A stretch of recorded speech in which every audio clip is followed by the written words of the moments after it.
ठाणे मनपा ने विकास कार्य को लेकर एक नया मॉडल विकास योजना तैयार की है। यह आरोप लगाते हुए कि यह विकास योजना एक विशेष उद्देश्य से तैयार किया गया है।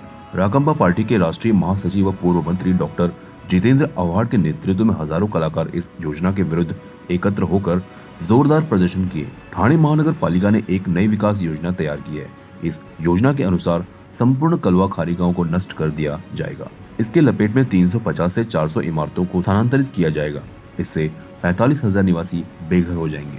इसके खिलाफ एक जन आंदोलन खड़ा किया जाएगा और इसी के तहत कलवाकरों ने कलवा नाका पर एकत्रित होकर इस नई विकास योजना के खिलाफ बिगुल फूंका।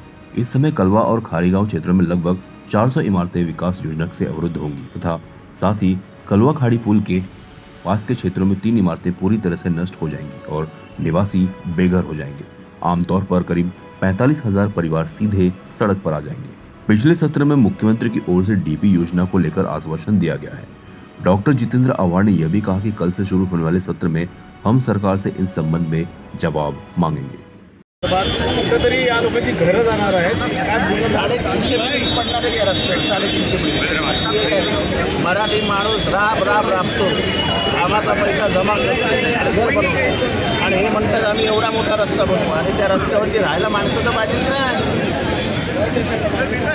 हे थोडेफार एरिया राहिलेत मराठी माणसाचे, आता ते पण उद्ध्वस्त करणार काय कॅमेरा लोक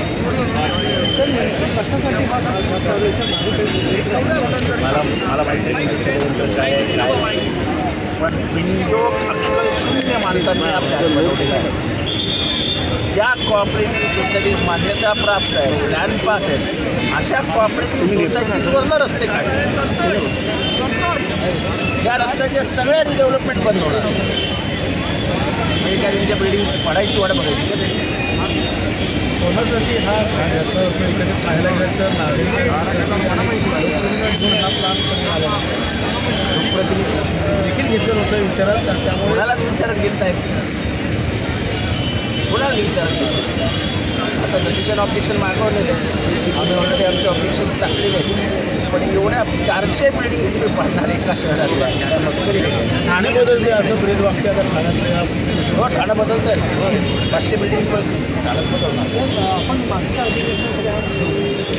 जेव्हा मला माननीय मुख्यमंत्री देवेंद्रजी फडणवीसांनी आश्वासन दिलं की मी याच्यात वैयक्तिक लक्ष घालून पुढच्या अधिवेशनापर्यंत आपल्याला मला वाटतं की एवढं शासनाची देणी होणार नाही। 500 बिल्डिंग बांधण्याची हिंमत कुठल्याही शासनाची। सर, शेकडो कुटुंबात रस्त्यावर उतरलेले आहेत, तसं बघता कुठेतरी शेकडो जर हे असं आहे की कोणीही आपल्या घरावरचं आपल्या डोक्यावरचं छप्पर जाऊ देत नाही।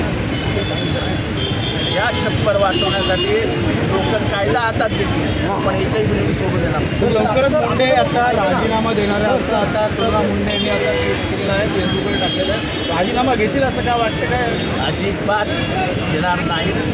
त्या सरकारची गेले 80 दिवस बदनामी होते, पण या लोकांना काही फरक पडत नाही। आम्ही सांगत होतो की हा वाल्मिकच गुन्हेगार आहे, तेव्हा माननीय धनंजय मुंडे सांगले वाल्मिक माझा खास माणूस आहे, खास माणूस एवढा क्रूर की तो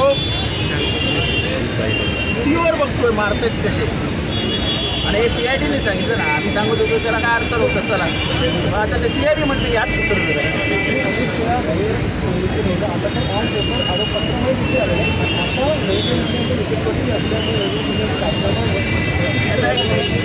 घ्यायलाच हवा।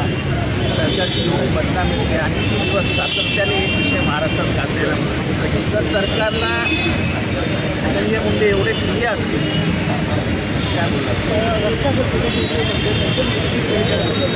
महाराष्ट्राची कायदा आणि सुव्यवस्था किती अधोगतीला गेली आहे।